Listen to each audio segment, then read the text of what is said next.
Hi everybody, how are you all doing? I hope you're having a good week so far. So today is Thursday, 20th of November 2014. We're back, Arrow, Season 3, Episode 7. Yes, Episode 7, because it takes a break next week. And then when it comes back, the Flash Arrow crossover begins. Woo! Anyway, so this one was, last night's episode titled Draw Back Your Bow. We have a new villain by the name of Cupid. And can I just first of all say, I was in love. I was infatuated with Cupid. She's a psycho. She's crazy as hell. She's obsessive, but she's a redhead. Yeah. So there. I've said all the things I need to say there. So yeah. So the obsession with the Hood started 6 months ago, and we're going back to the season finale of.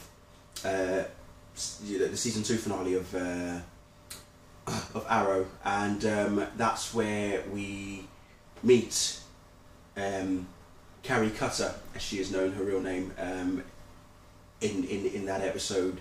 Well, not in the finale, but the flashback the 6 months ago shows her being saved by the Hood, and that's pretty much when her obsession starts.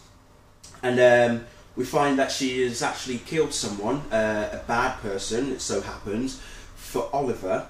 Not only did she kill, it was the guy that was in last week's episode, and I've completely forgotten his name, it was Isaac something, Ted Grant's, sidekick at the time when he was doing vigilante stuff as well, before Oliver donned his hood.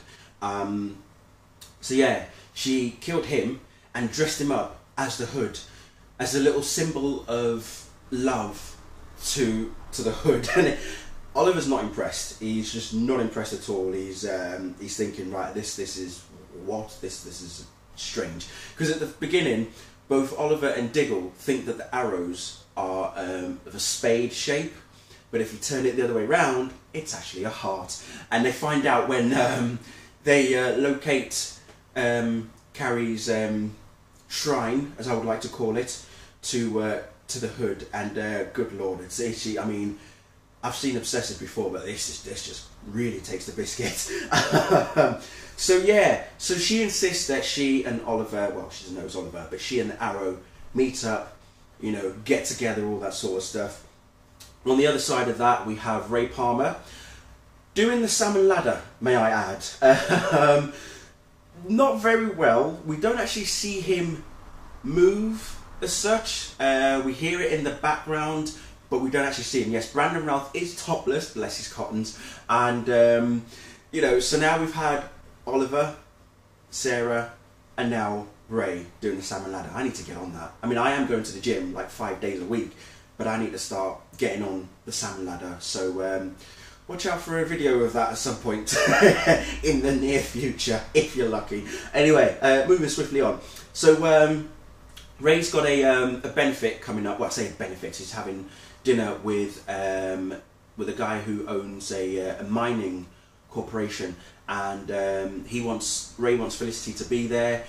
He's bought her an expensive dress, and when I say expensive, when Felicity looked at the dress, she actually said, "This dress is more expensive than my apartment," and that gives you the level of scope of how pricey the dress is. And it wasn't just the dress. Ray got her a necklace as well, a very shiny diamond necklace. He was renting it for $10,000. He put a deposit down with $10,000.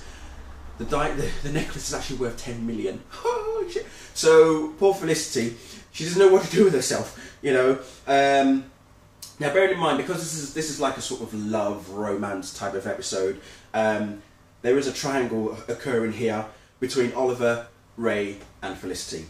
So I'm not going to delve too much into it, because you know me, I'm not really all about the illicity stuff and all that sort of crap. But if you're into that, you would have seen it, you will know exactly what I'm talking about.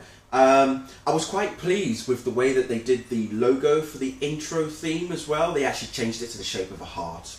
Clever! So that was brilliant. What we find as well is that Ray has, I forget, see, this is where I'm losing it. I mentioned the fact that he was going to have dinner with Felicity, but before that he announces to his shareholders and everybody else, and live on TV, that he's renaming Queen Consolidated to Palmer Technologies.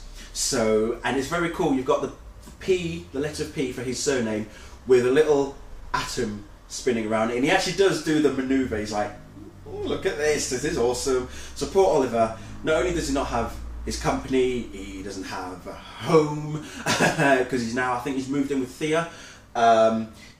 Yeah, it just even be more piss take that Ray decides to change the company name entirely. Who knows, we may see Oliver back in business at some point. We'll see. Roy, again, is still not happy with himself. He wasn't feeling 100%, especially when he and Oliver went up against Cupid. He just wasn't himself. He's still reeling about the revelation that we found out last week, or week before even. I'm sure it was last week, sorry. Yes, last week's episode, where he realised that he didn't kill Sarah. He actually killed a police officer when he was under Mirakuru. So he's feeling really, really let down, but with himself. So where are we? Yeah, so they did show a sneak peek preview, by the way, of Flash versus Arrow. Can't wait. So I just thought I'd bring that in there. Diggle brings some home truth to Oliver regarding Felicity, as always. Going back to Hong Kong, flashing back, Masio is called on a business, well, not business obviously, it's more of a mission regarding Argus, and he said he was only going to be away for an hour, but he's actually gone for 9 hours, and this worries his wife and Oliver as well. So they both decide to go and try and find him, and let's just say that, well, what I'm actually going to say is not regarding Masio himself, it's actually regarding his wife, Katana. I'm calling her Katana, even though that's not actually her name. But we see why she's called Katana, basically. We realise how well she moves with a sword. So that was pretty impressive. There was this... Thea was auditioning for DJs at Verdant, and there was this one particular douchebag who was like basically saying to everybody, right, audition's over, I've got this. And Thea's like, whoa, whoa, whoa, hang on, hang back there, sunshine. Auditions aren't over. If you think you can do a better job, you need to audition. And then when the club opened, because it's now reopened, when it reopened, the DJ that she hired was crap. She fired him on the spot. The douchebag comes back and decides to think, then Thea thinks, right, okay, go on, give us your best, and he impressed her. He did a good job. To which, to the point that his reward, well, he felt his reward was kissing Thea. Okay, that was interesting.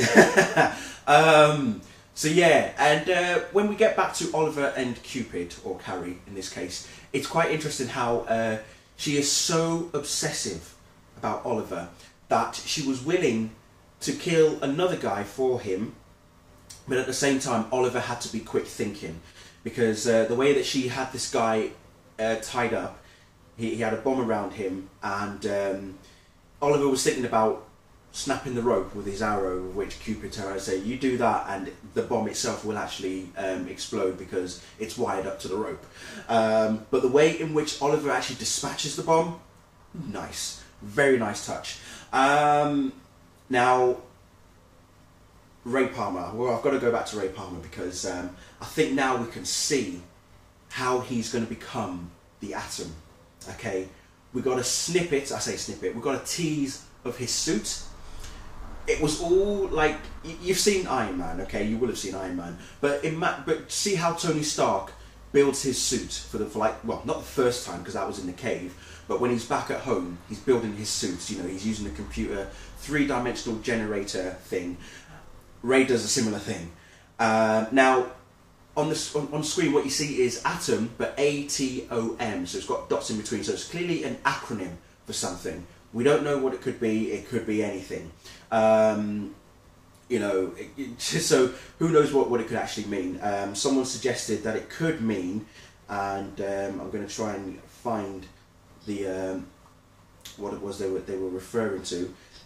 Someone suggested it could mean augmented transformation of molecules. Possible, because we are talking about the change of molecules in terms of size and stuff, but who knows, it could mean something else entirely. Whilst at the same time, you know, as I say, we've got to tease. And the dinner that he has with this guy who owns the mining corporation, Felicity sells it well. She sells it well so that Ray is not, it's not a case that Ray wants to buy this guy's, you know, company. He wants to help. He wants to, you know, give him a hand with his with his company. But I think there is clearly a hidden agenda there that he hasn't revealed to Felicity, which is why we saw the suit as well. So interesting times to come. So I'm looking forward to see how that's going to happen. And I think I have a theory in how he's going to get his ability to shrink himself to an atom, and it's possibly to do with the partnering of this guy who has this mining corporation. So I'm sure he mentioned something. He mentioned something dwarf related as well in the episode. I'm sure Ray did say something.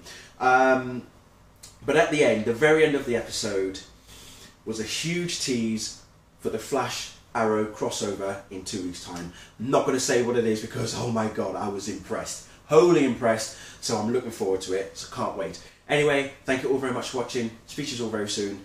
Bye.